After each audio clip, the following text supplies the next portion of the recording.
মৰমৰ ছাত্ৰ-ছাত্ৰীসকল, জৱাহৰ নৱোদয় বিদ্যালয়ৰ ৬ষ্ঠ শ্ৰেণীৰ নামভৰ্তিৰ বাবে হোৱা প্ৰৱেশ পৰীক্ষাৰ আমি গণিতৰ দুটামান প্ৰশ্নোত্তৰ দিবলৈ লৈছো। 2014 চনত পঢ়া।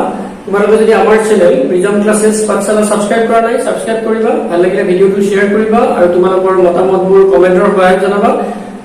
আমি আমাৰ প্ৰশ্নোত্তৰটো আৰম্ভ কৰো। এক সংগীতানুষ্ঠানৰ মুঠ আসনৰ 15% প্ৰথম শ্ৰেণীৰ বাবে সংৰক্ষিত। যদি প্ৰথম শ্ৰেণীৰ টিকটৰ সংখ্যা 225 হয়, তেন্তে মুঠ টিকটৰ সংখ্যা কিমান? এইটো উলিয়াব লাগে। গতিকে 15% মানে কিমান?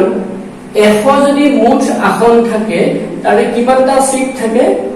কিমানখন আসন থাকে? 15খন আসন কিহৰ কাৰণে থাকে? প্ৰথম শ্ৰেণীৰ কাৰণে থাকে। তাৰ মানে আমি ক'ব পাৰো প্ৰথম শ্ৰেণীৰ কাৰণে যদি হয়, আমি প্ৰথম শ্ৰেণীৰ কাৰণে যদি 15খন আসন থাকে, তেতিয়া মুঠ আসন হলে মুঠ আসন কিমান হ'ব? মুঠ আসন হ'ব কিমান? 100। কিমানখন হ'ব মুঠ আসন?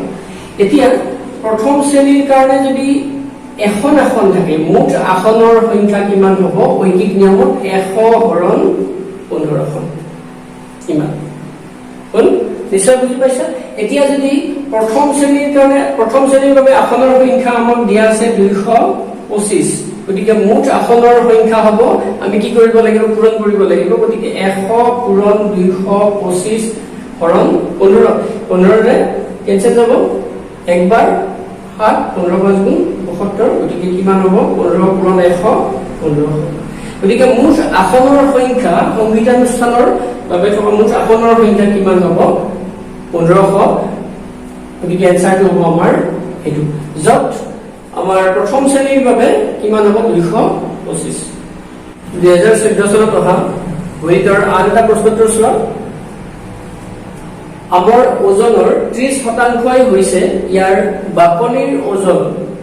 40 কিলোগ্ৰাম আমত ইয়াৰ বাকলিৰ ওজন কিমান হ'ব? এইটো উলিয়াব লাগে। এইকেইটা অপচন দিয়া আছে।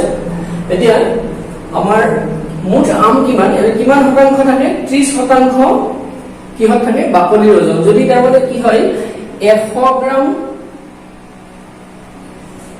আম হয় বা 100 গ্ৰাম বা 1000 গ্ৰাম আম হয়, তেতিয়া বাকলি কিমান হ'ব?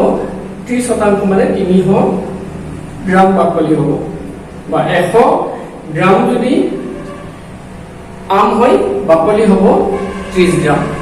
গতিকে এইটো, গতিকে আমাৰ মুঠ আমৰ পৰিমাণ কিমান বুলি কৈছে? 40 কিলোগ্ৰাম। গতিকে 40 কিলোগ্ৰামৰ আমি 30% উলিয়াব লাগিব। গতিকে বাকলিৰ যিটো ওজন, বাকলিৰ ওজনটো কিমান হ'ব? 40 কেজিৰ 40 কিলোগ্ৰামৰ কিমান?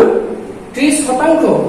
40 কিলোগ্ৰামৰ 30%, বা আমি এইটো লিখিব পাৰো 30%। এইটো হ'ল বাকলিৰ ওজন। গতিকে 40 কিলোগ্ৰামৰ মানে 40 পূৰণ শতাংশ মানে কি? 100 ভাগৰ 30% মানে 30% মানে 100 ভাগৰ 30। এইটো হ'ব। গতিকে এইটো 0 0 কেনসেল, 3 4 গুণ এইটো কিমান কেজি হ'ব? 3 4 গুণ কিমান? 12 কেজি। গতিকে বাকলিৰ ওজন কিমান হ'ব? 12 কেজি যদি 40 কিলোগ্ৰাম আম হয়।